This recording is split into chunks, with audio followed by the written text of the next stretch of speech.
Action.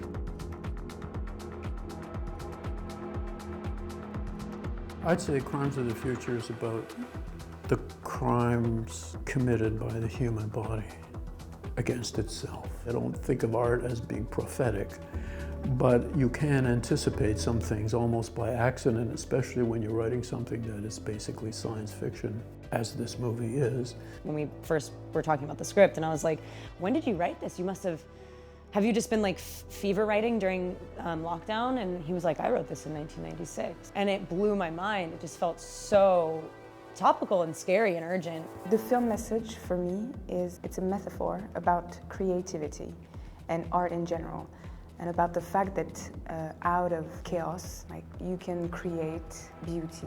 Out of emptiness, you can create meaning. Caprice and Tensor share a profound symbiotic relationship, I'd say, that is based on mutual trust, respect, and genuine affection. They have a very strong connection. They almost seem to be able to read each other's minds at times. It's interesting because it doesn't settle itself in any particular moment. Either we can find some resemblances to events or periods in the past or in the future. I'd never been to Athens. More than anything, landing here, walking around, driving around, you really saw the movie come to life without even, shooting that day. You could really see what the potential of this town had. I'm attracted by that which is out of the ordinary, that which stretches the boundaries of the imagination, of art, of mundane reality. That's what attracts me to David's work. But what particularly attracts me to work with David is that what he does is different from what anybody else will do. Each project for me is a separate thing, and I know that there will be connections amongst the films, whether I've written them myself, whether they're an adaptation, as sometimes happen, or a novel. I know that because I'm interested enough to turn it into a movie, which is a huge endeavor and takes a lot of time and will and energy, that there will be connections amongst these that have to do with my sensibility. Because David and I have worked together for such a long time, I think we have a kind of a shorthand. He surprises me sometimes, but most of the time I usually know what he likes and doesn't like. This would be my fourth movie with him. He's one of the world's most uniquely gifted filmmakers, but he hasn't made a movie in 8 years, so I just wanted to help him in any way I could to be able to make this one. He seems in great form, really full of energy, which is, again, astonishing given the conditions, given how hot it is here, given how strenuous the project is. It's a big project, it's very ambitious. He keeps calm, he's always supportive, so he's a joy to work with. Yeah, it meant a lot to me because for me he's such an iconic director. He's like a star. I was really happy to meet the man. He's so gentle.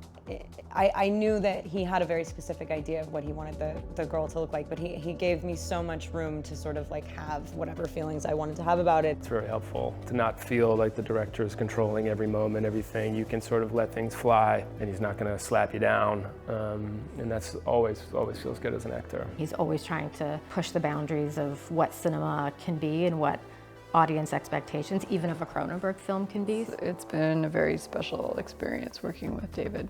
There's something about it that's like surreal, and then also the word that keeps coming into my head is extraordinary. The narrative of the film surfaces a conflict that reflects back on our society. This restless search for progress, and on the other hand, resistance to it. And I think both sides draw us into the most inhuman and dark places, and I think that's why this movie is so relevant and powerful.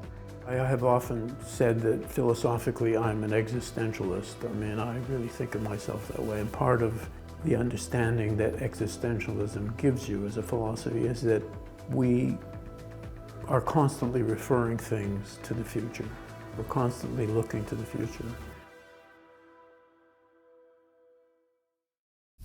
I can feel you pulling things around in there. It's a brand new organ, never before seen. We've all felt that the body was empty. Empty of meaning. And we've wanted to confirm that, so that we could fill it with meaning. The world is a much more dangerous place now that pain has all but disappeared.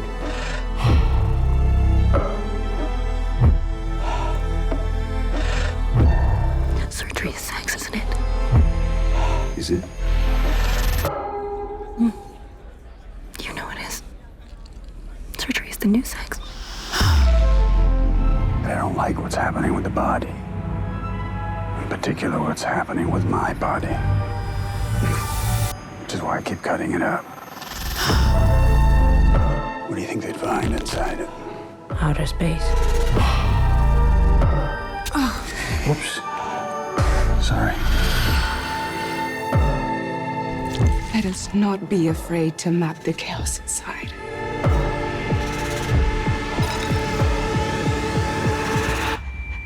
Let us create a map that will guide us into the heart of darkness.